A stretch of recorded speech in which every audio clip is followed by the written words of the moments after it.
O Apocalipse, retirado do livro O Evangelho como me foi revelado, escrito pela mística religiosa católica Maria Valtorta. Capítulo 1. Aquele que é. É o antigo nome de Deus, aquele com o qual Deus se nomeou a Moisés na montanha, aquele que Moisés ensinou ao seu povo para que assim pudesse chamar Deus. Toda a eternidade, o poder, a sabedoria de Deus brilha neste nome. Aquele que é eternidade. Deus não teve passado e não terá futuro. Ele é o eterno presente. Seu intelecto humano, mesmo o mais poderoso dos intelectos humanos, se um homem poderoso, mesmo o mais poderoso entre os humanos, com desejo puro, com pensamento puro desprovido de orgulho humano, medita nesta eternidade de Deus, ele sente como nenhuma lição, meditação ou contemplação foi capaz de fazê-lo sentir o que Deus é e o que é Ele, o tudo e o nada, o eterno e o transitório, o imutável e o mutável, o imenso e o limitado. Surge a humildade, surge a adoração adequada ao ser divino a quem a adoração deve ser prestada. Surge a confiança, porque o homem, o nada, o grão de poeira em relação ao todo e o todo criado pelo todo, sente-se sob o raio da proteção daquele que, sendo desde a eternidade, quis que os homens existissem para dar-lhes o seu amor infinito. Aquele que é. Que coisa ou pessoa poderia, por si só? Nenhum.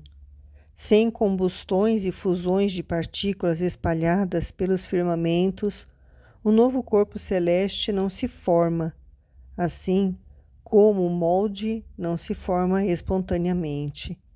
Para o corpo celeste, maior que a Terra, ou para o molde microscópico, são necessários materiais pré-existentes e condições ambientais especiais adequadas à formação de um novo corpo, seja ele muito grande ou microscópico. Mas quem deu lugar à estrela e ao molde para formar? Aquele que criou tudo o que existe, porque sempre foi e sempre foi poderoso. Havia, portanto, para tudo o que existe, um princípio criador que ou criava diretamente a primeira criação, ou mantinha e favorecia a perpetuação e renovação da criação. Mas quem o criou? Ninguém. Ele é, para ele mesmo. Não deve seu ser a nenhuma pessoa ou coisa. Ele é. Ele não precisava que outro ser fosse, como nenhum outro ser, adversário dele, embora criado por ele, porque todo espírito ou carne ou criatura do mundo sensível e irracional são criados por Deus. Pode levá-lo à inexistência. E se tudo o que existe, no céu espiritual, na criação sensível, nos infernos, já é testemunho de seu imenso poder, seu ser, sem ter tido sua origem em outro ser ou coisa, é o imenso testemunho de seu imenso poder. Aquele que é a mais perfeita sabedoria, incriado, que não precisava de autotreinamento ou treinamento de mestres para ser. A sabedoria que ao criar o todo, que não era, não errou, criando e querendo perfeitamente.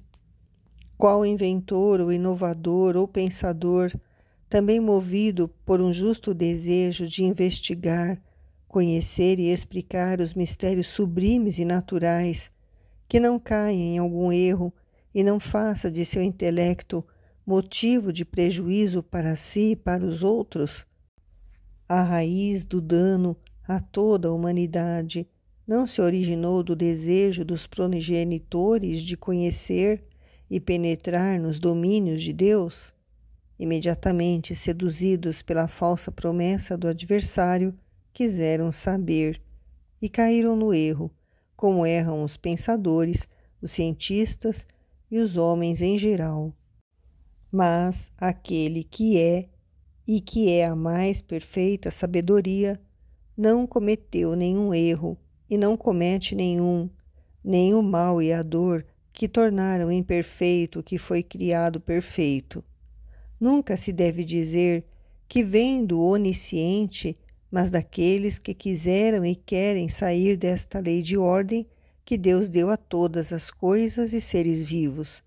Perfeita ordem espiritual, moral, física que, se respeitada, teria mantido a terra no estado de paraíso terrestre e os homens que nela vivem na feliz condição de Adão e Eva antes da culpa.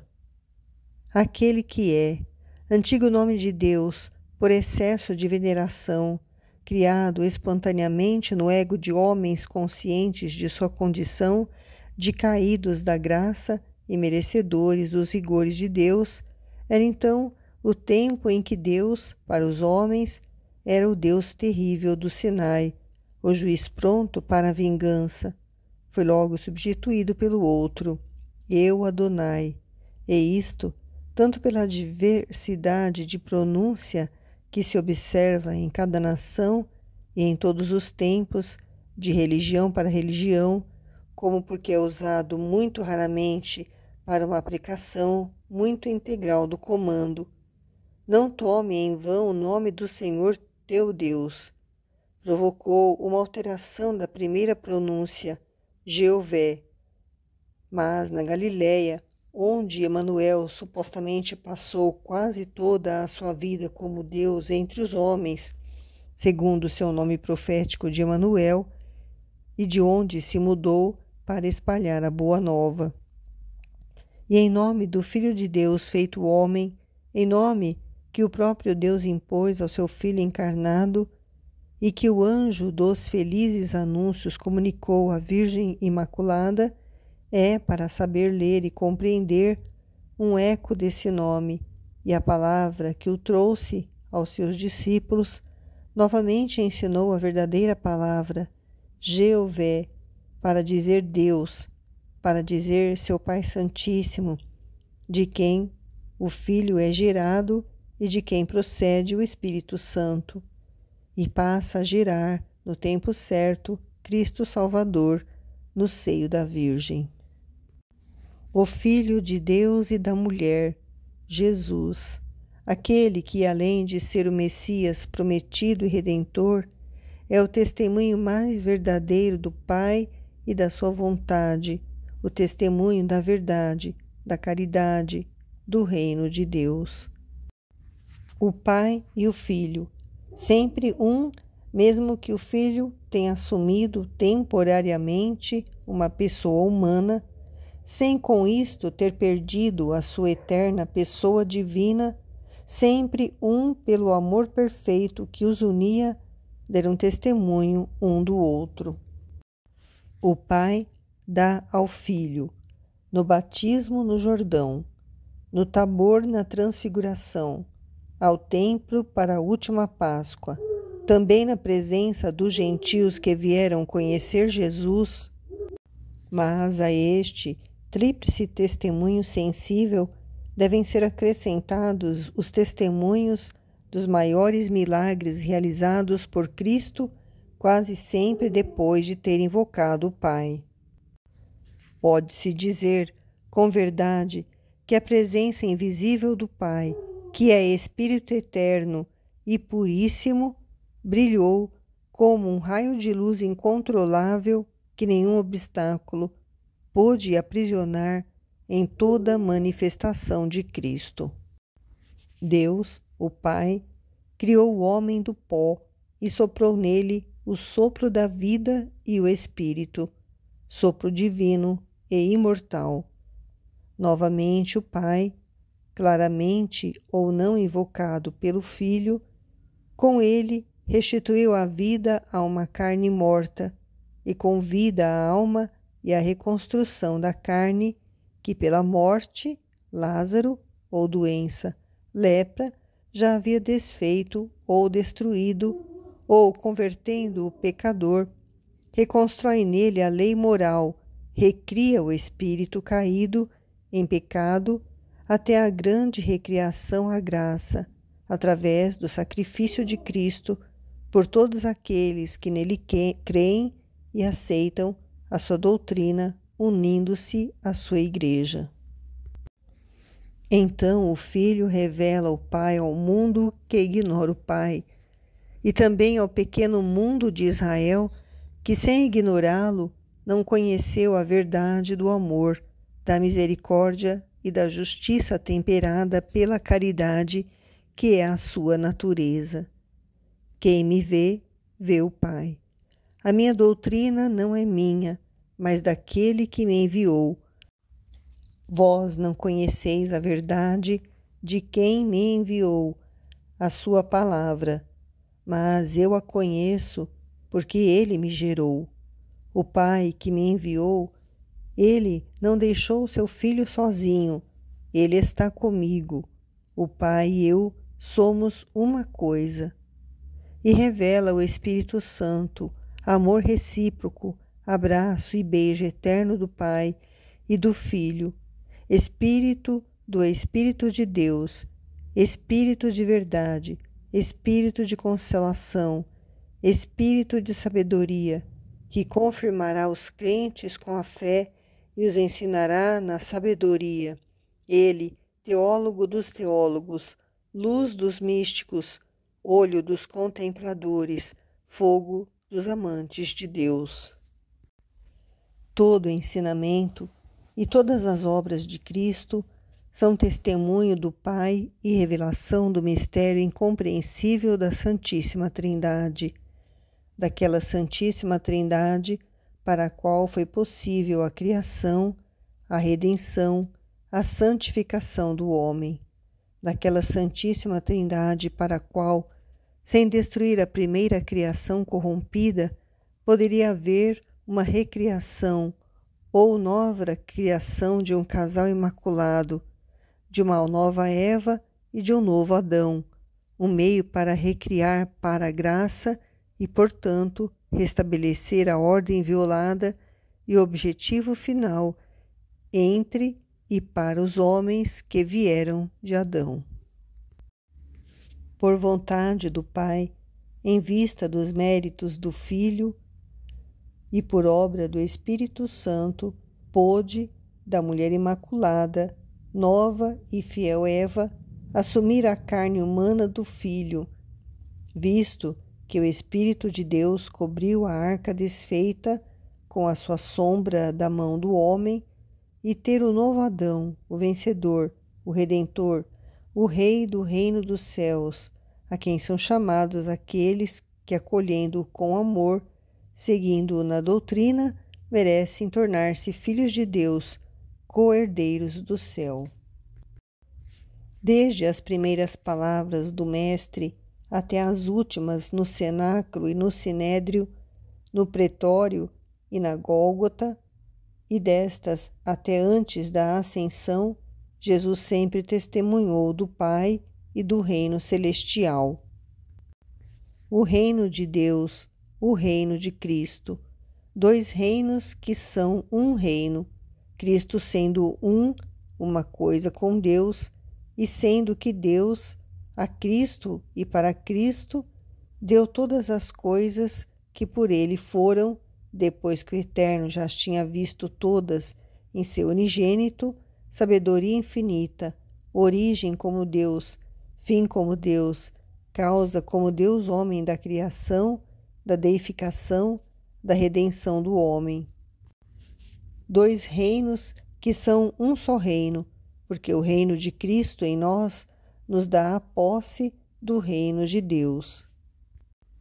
E o Cristo, dizendo ao Pai: venha o teu reino, como fundador, como Rei dos reis, como Filho e herdeiro eterno de todos os bens eternos do Pai. Ele os estabelece desde a terra, estabelece-os em nós. Faz do seu reino e do Pai uma só coisa, une-os, unindo-os àquele da terra, como com uma ponte mística, que é então a sua longa cruz de homem entre os homens que não o compreendem e de mártir pelos homens e para o bem dos homens, ao celeste. Dar-lhe o reino de Deus como seu palácio real visível, as leis da Igreja como estatuto deste reino, ele mesmo como rei deste reino, que é seu chefe e eterno pontífice, e como todo rei, ele institui seus ministros, e claramente ele a define como um avanço do reino eterno, e define a Igreja como uma nova Jerusalém terrena, que no final dos tempos será transportada e transformada na Jerusalém celestial. Reino visível através da Igreja, mas também reino invisível, este reino de Deus em nós. Tornou-se semelhante ao seu fundador, que como homem foi e é um rei visível, e como Deus, um rei invisível, porque é um espírito puríssimo, ao qual se dá fé por pura fé, porque o olho humano, nem qualquer outro sentido humano, nunca viu Deus antes que ele estivesse encarnado, nem percebe sensivelmente a primeira e a terceira pessoa, mas as vê nas obras que completam ou estão sendo cumpridas. Reino, portanto, que, como o homem, foi feito à semelhança e imagem de seu fundador, homem verdadeiro e perfeito, e como protótipo visível dos homens, como o Pai os criou, contemplando-os em seu Verbo eterno e em seu Verbo encarnado, e Deus verdadeiro e perfeitíssimo, e como tal Espírito puríssimo, invisível em sua natureza espiritual divina, mas vivo, sem possibilidade de começo e fim, sendo o vivo. Assim é o reino de Deus, representado na terra pela Igreja, uma sociedade visível e viva, sem possibilidade de fim, desde que foi constituída pelo vivente. Assim é o reino de Deus em nós, invisível, porque é uma coisa espiritual. Reino que serve e conquista a si mesmo. É servido na terra e conquistado além da terra, em todas as vicissitudes da vida cotidiana.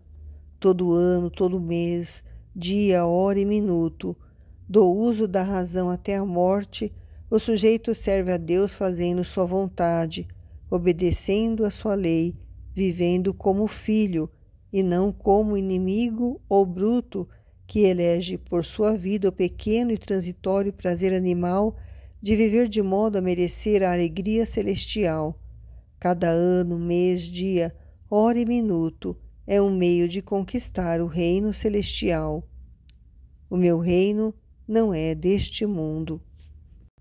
A verdade encarnada repetidamente afirmou aos seus eleitos, aos seus amigos, aos seus fiéis e também aos que o rejeitaram e o odiaram por medo de perder o seu mesquinho poder. Cristo testemunhou quando, percebendo que queriam fazê-lo rei, fugiu sozinho para a montanha. O meu reino não é deste mundo, respondeu Cristo a Pilatos, que o questionou. O meu reino não é deste mundo, disse mais uma vez ao extremo aos seus apóstolos antes de ascender e no momento de sua reconstrução, ainda humanamente esperada por seus eleitos, respondeu: só o Pai sabe o tempo e o momento, ele o reservou em seu poder. Assim, Cristo sempre testemunhou do reino, deste duplo reino que ainda é um único reino, o de Cristo Deus em nós, e o de nós em Deus e com Deus, e que se tornará um reino perfeito, imutável, não mais sujeito a ciladas ou corrupções, a partir do momento em que ele, o Rei dos Reis, virá sobre as nuvens e todo olho o verá, para tomar posse de seu reino, para ter vitória sobre todos os inimigos, para julgar e dar a cada um o que cada um merece, e transportar os eleitos para o novo mundo, para o novo céu e para a nova terra, na nova Jerusalém, onde não há corrupção, choro e morte. E para testemunhar, por meios mais fortes que palavras, que ele é o Rei visível do reino de Deus, isto é, de um reino onde a caridade, a justiça e o poder se exercem de formas sobrenaturais, ele fez coisas que nenhum rei tão poderoso pode fazer, libertando os membros e as consciências atadas por doenças, possessões ou pecados graves, dominando as próprias forças da natureza e dos elementos, e também os homens, quando lhe convinha, e também vencendo a morte, filha de Jairo, filho da viúva de Naim, Lázaro, sempre usando uma caridade e justiça perfeita e implacável, e ensinando com a sabedoria que tinha ensinamento para cada caso material, moral ou espiritual, tanto que até seus inimigos tiveram que confessar: ninguém já falou como ele fala. Aos que decretaram: não queremos que ele reine, ele responde com fatos milagrosos sobre os quais a vontade dos homens não pode exercer nenhum poder. Com a sua ressurreição e a sua ascensão responde, mostrando assim que se eles puderam matá-lo, foi porque ele o permitiu, como fim de amor infinito, mas que ele é rei de um reino onde o poder é infinito, porque ele pode dar a si mesmo a vida e ascender a si mesmo, mesmo como homem, de carne verdadeira, para o céu, para seu Pai. Enquanto espera poder conceder aos seus eleitos o reino celestial, ele lhes dá a paz que é, com a caridade, a aura do seu reino celeste, a paz que emana dele, daquele que é aquele que é, e que é o príncipe da paz, e que, para dar aos homens a paz da reconciliação com Deus, veio à terra para assumir aquele que é o ser eterno, carne, sangue e alma, para uni-los hipostaticamente à sua divindade, para cumprir o sacrifício perfeito que apaziguou o Pai.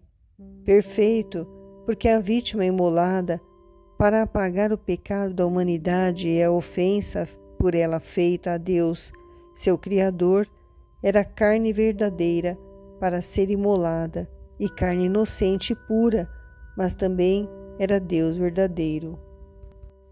Portanto, seu sacrifício foi perfeito, adequado e suficiente para lavar a mancha e restaurar a graça, e para nos tornar cidadãos do reino de Deus e servos não da escravidão, mas de um sacerdócio espiritual que respeita e adora a Deus e trabalha porque o seu reino se estende e almas vão para a luz e para a vida, para aquela vida imortal, também através da carne ressurreta dos justos que ele nos testemunhou, pode ser uma coisa verdadeira com sua ressurreição depois de ter sido feito morto.